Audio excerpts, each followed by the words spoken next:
当地时间25日6时左右，据中央广播电视总台记者消息，乌克兰首都基辅又发生爆炸，俄军坦克已抵达基辅周边，乌军炸毁基辅附近一座桥梁。目前，俄乌双方正在激战。俄罗斯入侵乌克兰，为什么国内网友的态度都是支持俄罗斯，而很少有同情乌克兰的？有网友说，我旗帜鲜明地表示我不同情乌克兰政府，我同情乌克兰人民，尤其同情在顿巴斯抗争8年的人民。大家反对的是西方侵害中俄以及其他不屈从与西方国家的国家利益和安全的霸权行径，反对的是西方傀儡国可以挑衅、侵害中俄以及其他不屈从与西方国家，但是中俄不能反击的双标逻辑，反对的是美国以北约、日韩为工具的扩张。但是很多别有用心的人把大家反西方曲解成对俄罗斯的支持，在他们的逻辑里，反西方不跟西方保持一致就是支持俄罗斯。而这些所谓同情乌克兰人民的人，同情顿巴斯人民吗？同情叙利亚人民吗？同情阿富汗人民吗？你们同情的只有美帝，只有灯塔，除了美帝，你们不同情任何人。明明灯塔国都那么努力了，你们怎么就是不配合？你们为什么不肯屈服？害得美国爸爸要发动贸易战。不屈从于灯塔国的统治，不屈从于西方的价值观，就是原罪。可笑的是，制定世界规则的美帝，领导世界的也是美帝。美帝主导的国际秩序爆发了各种危机，在这些危机中，不去指责危机的源头，而去指责独善其身的中国和朴素的中国人民的朴素情感；不去指责这些国家对于弱国的欺凌，反而指责中国不阻止他们欺凌小国。网友王小板说：“醒醒吧，这个世界远比我们想象的黑暗。”2018年，英国拍过一个纪录片《卖身》，真实的记录了性奴在欧洲的泛滥，犯罪分子的胃口越来越大，在大街上走着可能就被绑架了，每天被关在囚笼里，除了吃饭睡觉就是被逼迫着和人。当然，正常情况下，黑帮都是从乌克兰这些地方进货，现在估计就变成批发了。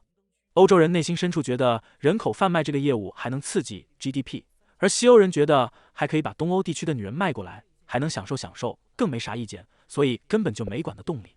总之，乌克兰是西方人自己搞乱的，人家都没觉得可怜，政客们该发财发财，该跑路跑路，我们去搞共情，是不是有点搞笑？最后，可怜之人必有可恨之处，普京都说了，这是消灭纳粹。普京宣布在乌克兰开始特别军事行动。他说，为了保护那些遭受基辅政权虐待和种族灭绝的人，俄罗斯将寻求乌克兰的非军事化和去纳粹化。被美国怂恿点燃炸药库的引信时，美国和欧洲所有盟友全部弃乌克兰而逃，只有乌克兰被锁在炸药库上。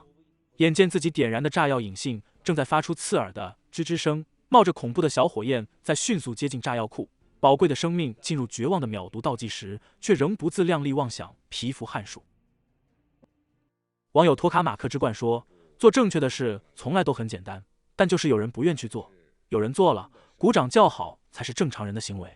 实际上，中国社会对俄罗斯强硬行为的广泛支持，也不是这次事件才突发出现的，几十年来大家都这样。就连早年叶利钦在车臣问题上威胁我已经解开鞋带，都在国内引发热潮，连叶利钦那回都这样，何况当下？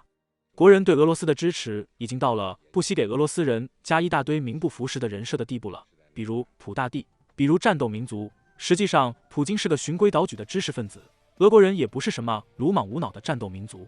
这种支持除了因为中俄在对抗西方的步步紧逼上有共同安全利益外，很大程度上就是因为大家从俄罗斯的行动上看到了可望不可及的优秀特质，从中找到了心灵寄托而已。正所谓虽不能至，心向往之，如是而已。网友社会科学说，因为国内网友没忘记香港黑暴分子曾得到过乌克兰纳粹分子的支持，因为国内网友没忘记美国对中国的打压、抹黑、攻击，没忘记美国肮脏、下作、穷凶极恶的嘴脸。因为国内网友没忘记俄罗斯在中国所有核心利益上的宝贵支持，没忘记在风高浪急的2016至2020，俄罗斯拒绝了美国的诱惑，坚持了对华友好。乌克兰愿意当美国的跟班，这是乌克兰的内政，我们没有权利，也没有必要去干涉。当乌克兰顺着美国的指挥棒不断伤害中国利益时，我们与乌克兰的关系只能维持在浅显的经贸层面。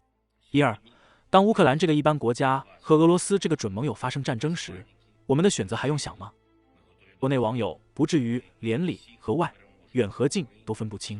迄今为止，中国主要网络社区的主要舆论方向都是中立的，没有强烈情感倾向的。如果这也算支持俄罗斯，或者说不站在美国一边去痛骂不曾背叛我们的准盟友就罪该万死，那么我们只能沿着让美国不舒服的方向多走几步了。现如今还跟着美国跑的中国人，不是恨国党就是特务。乌克兰那么信任美国，甚至那么委曲求全的下贱的哀求美国，其结果不正摆在所有人面前吗？网友申鹏说，正经人应该同情乌克兰人民，而不该同情乌克兰买办政府、新纳粹反动武装、北约的马前卒、美国的走狗、自亲自贱卖女人的欧洲子宫。对保尔、柯察金有感情可以理解，对泽连斯基伪政权、乌克兰新纳粹有感情是什么鬼脑回路？你们还记得当年乌克兰颜色革命的时候，那些乌克兰光头党、新纳粹是怎么侮辱前苏联老红军的吗？还记得他们是怎么虐待殴打有着光荣传统的金雕部队的吗？还记得这些法西斯分子是怎么屠杀东乌克兰人民的吗？他们拉倒朱可夫和列宁的雕像，往老红军头上泼啤酒，在公开场合悬挂纳粹标志，逼着金雕下跪。我想说，当中国人提到东欧，首先想到的就是俄罗斯和乌克兰。在更多普通中国人印象中，对乌克兰是友好的，基本不存在政治矛盾和冲突。在社交网络，很多网友晒出了对乌克兰表示同情的照片与视频。也许在政治上我们支持俄罗斯，但在人道上，我们支持呼吁和平，希望每一个家庭不要经历战争带来的苦痛。这里是丁同学，作为一个新的 UP 主，期待得到大家的支持与喜爱，欢迎订阅我的频道。再见。